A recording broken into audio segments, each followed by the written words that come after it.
നമസ്കാരം. KSRTC bus തടഞ്ഞ സംഭവത്തിൽ നമ്മുടെ മേയർ ആര്യ രാജേന്ദ്രനും ഭർത്താവും നമ്മുടെ ബാലുശ്ശേരി MLA സച്ചിൻ ദേവ് MLAക്കുമെതിരെ ഈ സംഭവത്തിന്റെ 8ാം ദിവസം കോടതി ഇടപെട്ടതിനെ തുടർന്ന് കേസെടുക്കേണ്ടി വന്നത് CPMന് വൻ നാണക്കേട് മാത്രമല്ല വൻ തിരിച്ചടിയുമാണ് ഉണ്ടാക്കിയിരിക്കുന്നത്. ഇതിലൊരു സംശയവുമില്ല. ഈ ഡ്രൈവർ യദു ഈ സംഭവം ഉണ്ടായ ആ ദിവസം തന്നെ, അതായത് ഏപ്രിൽ 27 തന്നെ കണ്ടോൺമെന്റ് പോലീസിൽ ഇത് സംബന്ധിച്ച് പരാതി നൽകിയിരുന്നതാണ്. അതായത് ഈ KSRTC ബസ് യാത്രാമധ്യേ തടഞ്ഞിട്ടു എന്നും ബസ്സിൽ അനധികൃതമായി ഈ സംഘം കയറിയെന്നും യാത്രക്കാരെ ഇറക്കി വിട്ടുമെന്നുള്ള അതിഗുരുതരമായ പരാതി, അതിനോടൊപ്പം തന്നെ അധിക്ഷേപിച്ചു. ഈ പരാതി ഒക്കെ കിട്ടിയിട്ടും പക്ഷെ പോലീസ് എന്താ ചെയ്തത്? ഈ പരാതി വലിച്ചു കീറി കൊട്ടയിലിടുകയാണ് കണ്ടോൺമെന്റ് പോലീസ് ചെയ്തത്.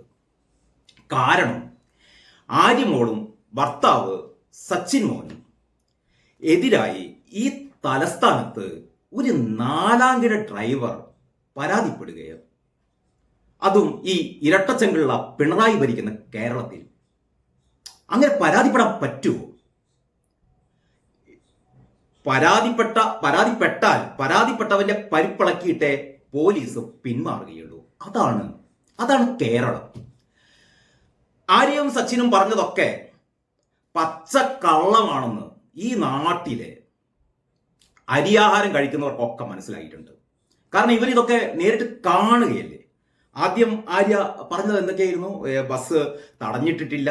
നമ്മളൊക്കെ കണ്ടു, ഇടതുവശത്ത് കൂടി ബസ്സിനെ ഓവർടേക്ക് ചെയ്ത് കാറ് വരുന്നതും ആര്യയുടെ കാറ് വരുന്നതും ഈ സിബ്ര ലൈനിൽ പാർക്ക് ചെയ്യുന്നതും അത് കഴിഞ്ഞിട്ട് ഡ്രൈവറോട് തട്ടിക്കയറുന്നതും ഈ കാര്യങ്ങളൊക്കെ ജനങ്ങളെല്ലാവരും കണ്ടതാണ്. അത് കഴിഞ്ഞിട്ട് ഈ ഡ്രൈവർ മദ്യപിച്ചതാണ്, അയാൾ ലഹരി വസ്തു കഴിച്ചിട്ട് കവറ് പുറത്തേക്ക് എറിഞ്ഞു.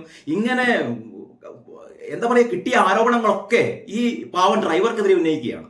പക്ഷെ ഇതൊക്കെ 8 നിലയിൽ പൊട്ടിയിട്ടും പോലീസ് ഇത് സംബന്ധിച്ച്, അതായത് ഈ ഡ്രൈവറുടെ പരാതിയിൽ, ഒരു KSRTC ബസ് ഓടിക്കൊണ്ടിരിക്കുന്ന KSRTC ബസ് കാറ് വട്ടം ചുറ്റി ബ്ലോക്ക് ചെയ്തിട്ട് തടയുക, എന്നിട്ട് ഡ്രൈവർ അധിക്ഷേപിക്കുക, ബസ്സിനുള്ളിൽ കയറിയിട്ട് യാത്രക്കാരെ മുഴുവൻ ഇറക്കി വിടുക. ഇത് മറ്റാരെങ്കിലും ചെയ്താൽ ഒരു നടപടി ഉണ്ടാവില്ലേ? അപ്പൊ കേരളത്തിൽ ആർക്കും എന്തു വേണമെങ്കിലും ചെയ്യാവുന്ന ഒരു അവസ്ഥയിലാണ്. അങ്ങനെയാണെങ്കിൽ പിണറായി എന്നോ ഈ ആഭ്യന്തരമന്ത്രി സ്ഥാനം രാജിവെക്കേണ്ടതാണ്, മുഖ്യമന്ത്രി സ്ഥാനം രാജിവെക്കേണ്ടതാണ്. കേരളത്തിൽ എന്താ പറയാ, നീതിന്യായ വ്യവസ്ഥയോട് പൗരന്മാർക്ക് മുഴുവൻ വിശ്വാസം നഷ്ടപ്പെട്ടു എന്നുള്ളൊരു തെളിവല്ലേ ഇത്? അതാണിപ്പോ ആരെയും ഈ പറയുന്ന മേയറും MLA ചെയ്തത്. ഏറ്റവും പ്രധാനമായിട്ട് അതാണ്. ഇവർക്ക് രണ്ടുപേർക്കും മനസ്സിലായിട്ടുണ്ട് കേരളത്തിൽ ഒരു ചുക്കും ചുണ്ണാമ്പും സംഭവിക്കില്ല. എന്തെങ്കിലും അവർക്ക് ഒരു വിഷമുണ്ടായി എന്ന് തോന്നിയാൽ അതിന് അവർ നേരിട്ട് ഇടപെടുക, അടിയെങ്കിൽ അടി. ഇതാണോ ചെയ്യേണ്ടത്?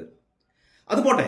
അപ്പൊ ഏതായാലും ഈ 8 ദിവസം കാത്തിരുന്നിട്ട് അത് കഴിഞ്ഞിട്ട് കമ്മീഷണർക്കും പരാതി കൊടുക്കുന്നുണ്ട്. അപ്പൊ കണ്ടോൺമെന്റ് പോലീസ് കേസെടുത്തില്ല, കമ്മീഷണർക്ക് പരാതി കൊടുത്തിട്ട് എന്നിട്ടും കേസെടുത്തില്ല. അവസാനമാണ് 8 ദിവസം, ഒരാഴ്ചയിലേറെ പിന്നിട്ടിട്ടാണ് കോടതിയിൽ പോയപ്പോഴാണ് കോടതി കണ്ണുരുട്ടിയത്.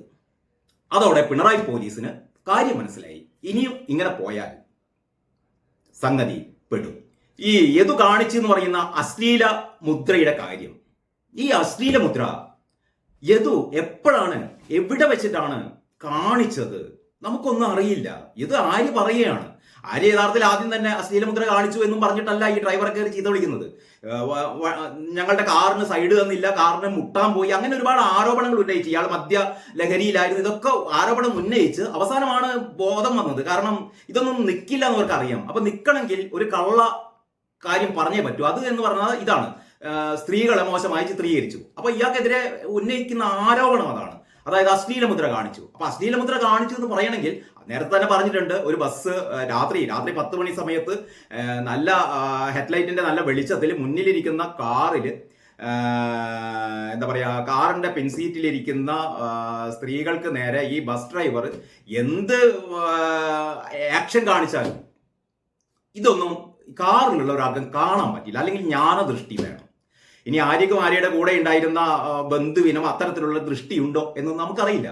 ഏതായാലും ഈ യദുവിനെതിരെ ഉന്നയിക്കപ്പെട്ട ഏറ്റവും പ്രധാനപ്പെട്ട ആരോപണം എന്ന് പറയുന്നത് ഈ പറയുന്ന അശ്ലീലമുദ്രയാണ്.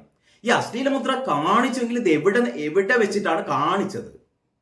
അതായത് ഈ പട്ടം മുതൽ ഈ സാഫല്യം ജംഗ്ഷൻ വരെയാണ് ഈ സംഭവം അരങ്ങേറുന്നത്. അതായത് കാറ് ഓവർടേക്ക് ചെയ്യാൻ സമ്മതിച്ചില്ല, അല്ലെങ്കിൽ അത് കഴിഞ്ഞിട്ട് ഓവർടേക്ക് ചെയ്ത് കയറി ഇവരായിട്ടുള്ള ഈ സംഭവമൊക്കെ ഉണ്ടാവുന്നത് ഈ പറയുന്ന ഒരു ചെറിയൊരു സ്പേസിനുള്ളിലാണ്. എവിടെ വെച്ചിട്ടാണ് ഈ അശ്ലീലമുദ്ര കാണിച്ചത്? എന്ത് അശ്ലീലമുദ്രയാ കാണിച്ചത്? ഇതൊക്കെ കോടതിയിൽ പറഞ്ഞെങ്കിലല്ലേ ഈ സംഭവം തെളിയിക്കാൻ പറ്റുള്ളൂ. അല്ലാതെ വെറുതെ ആര് വന്നിട്ട് എനിക്കെതിരെ ഇയാൾ അശ്ലീലമുദ്ര കാണിച്ചെന്ന് പറഞ്ഞാൽ ഇയാൾ തൂക്കിക്കൊല്ലാൻ പറ്റൂ? ഇത് നമ്മുടെ കോടതിയിൽ കേസ് കൊടുത്തതിന് ശേഷം പുറത്തേക്ക് വന്ന യദുവിന്റെ വക്കീല് വളരെ ക്ലിയർ ആയിട്ട് നമ്മുടെ മാധ്യമ സുഹൃത്തുക്കളോട് ഇക്കാര്യം പറഞ്ഞു. അതേതായാലും വളരെ നന്നായി. ആ വക്കീലിന്റെ പ്രകടനം ഒന്നതര പ്രകടനമായിരുന്നു.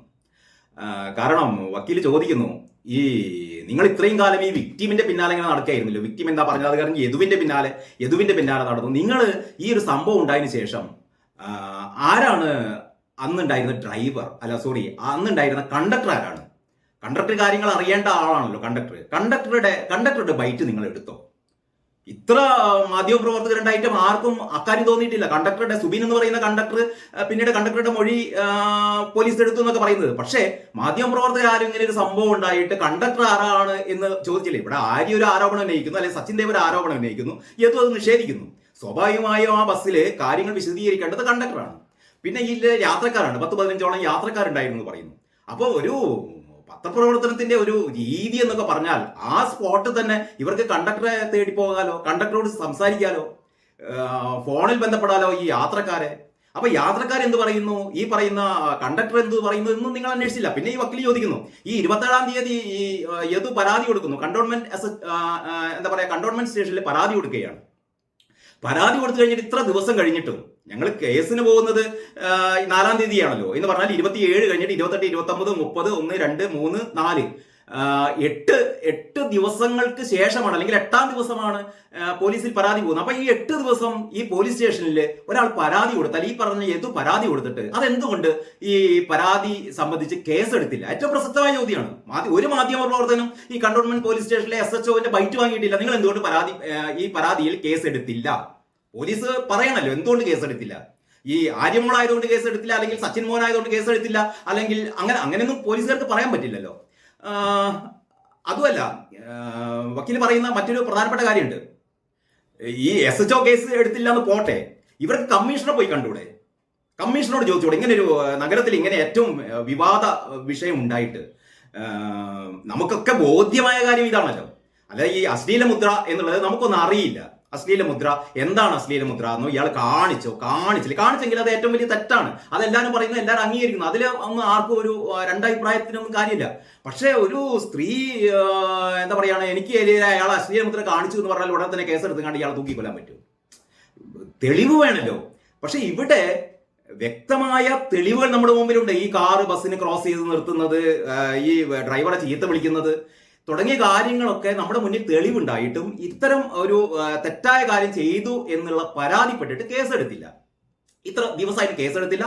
അത് ഈ മാധ്യമപ്രവർത്തകര് ഈ SHOനോട് ചോദിച്ചില്ല, കമ്മീഷനോട് ചോദിച്ചില്ല, ഒന്നും ചോദിച്ചില്ല. ഇവര് ആരുടെ പിന്നാലെ നടക്കുകയാണ്? ആര്യ എന്താണ് പറയുന്നത്, അല്ലെങ്കിൽ നമ്മുടെ യദു എന്താണ് പറയുന്നത്? യദുവിന്റെ വായിൽ നിന്ന് എന്തെങ്കിലും പൊട്ടത്തരങ്ങൾ വീഴുവോ? ഇയാളെ ഇന്നലെ അതല്ലല്ലോ പറഞ്ഞത്, ഇങ്ങനെയല്ലല്ലോ പറഞ്ഞത്. ഈ യദു എന്നും പറഞ്ഞത് ഈ പത്രക്കാരുടെ മുനവെച്ച ചോദ്യങ്ങൾക്ക് ഉത്തരം പറയാൻ രീതിയിൽ അതിന് പ്രത്യേക തന്ത്രങ്ങൾ ആവിഷ്കരിച്ച ആളൊന്നുമില്ല. അയാളൊരു പച്ച മനുഷ്യനാണ്.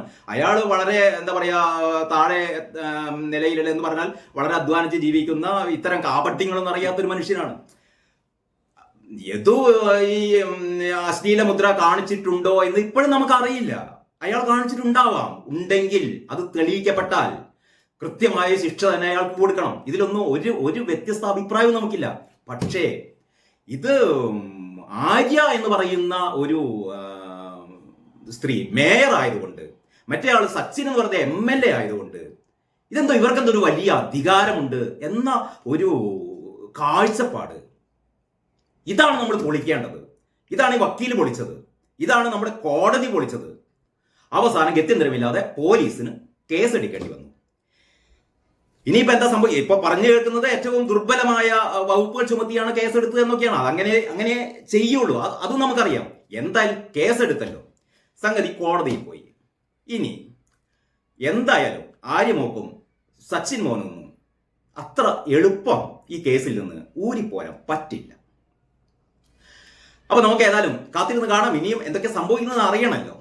കാരണം അറിയാൻ നമുക്ക് താല്പര്യമുണ്ട്. കാരണം ഇനിയും പുതിയ പുതിയ അവതാരങ്ങൾ യദുവിനെതിരെ പരാതിയുമായി രംഗത്ത് വരാനിടയുണ്ട്. നേരത്തെ റോഷ്നിയുടെ ഒരു പരാതിയുണ്ട്. അത് എത്രത്തോളം ശരിയാണെന്ന് നമുക്ക് അറിയില്ല.